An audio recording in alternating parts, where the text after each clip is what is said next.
Ito, sumasalamin sa karaniwang pag-uugali ng mga Pilipino. Alam niyo kung bakit? Ayan, simpleng-simple, bawal magtapon ng basura. Well, ini-invoke lang naman natin yung batas, yung tamang dapat gawin if tayo yung makikinabang doon sa ganong klaseng pag-i-invoke.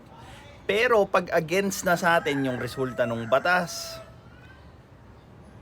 kailangan na nating mahirapan dahil gagawa tayo ng tama, hindi natin i-invoke yung dapat na tamang gawin.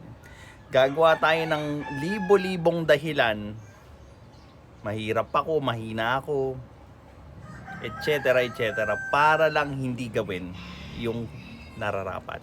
And lo and behold, tulad ng parati kong sinasabi, our leaders reflect the values of the individual people in our community.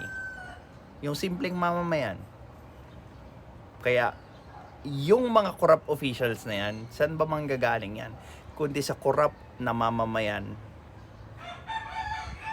This is Pinoy Extreme. Have a good day.